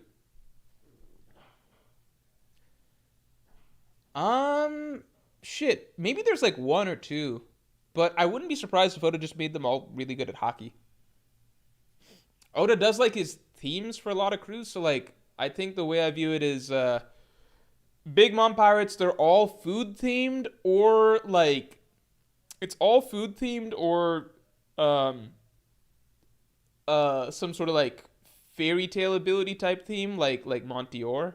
But generally it's all food themed, their abilities, and then you got Big Mom with the Brocast ability. Like food themes or like the sort of like very magic-y fruits, so Montior or Brûlée, right? So that's Big Mom. Then you got Kaido, and that's all Zoans from top to bottom. And then you got Whitebeard Pirates, which is like, that's like the eclectic group. So you got like everything, right? Like you got Paramecia users, you've got Marco the Mythical Zoan, you got Ace the Logia user, you got Vista who's just Haki. I view Whitebeard as like, because Whitebeard was kind of like our first Yonko crew, so it kind of just showed all the possibilities of what a Yonko crew could be, right? Like it's more, like it's a generally diverse Yonko crew. You got a little bit of everything. And then as we progress, then we got the Big Mom Pirates, which are more like a clear, consistent theme. Beast Pirates, clear, consistent theme. And so lastly, I feel like the Red-Haired Pirates might be a clear, consistent theme of just all Haki users. But you might have one or two Devil Fruit users in there. I don't know. 1.57 million subscribers. I am sorry I didn't hear if you... I don't know all YouTubers, but that's crazy. Congrats, man. But yeah, I don't know if there's a Devil Fruit user on Shanks' crew. I don't know. It might just follow the themes. But like the themes aren't absolute because, yeah, you know, Big Mom's crew had... It wasn't all food users. It wasn't, you know, Kaido's crew. At least all of the main officers of Kaido's crew were Zoans. Anyway, yeah, watch out for this Monday stream because I'll be reacting to King of Lightning's Wano video. So yeah. All right, everybody. Thanks for tuning in. And yeah, I will talk to you all later.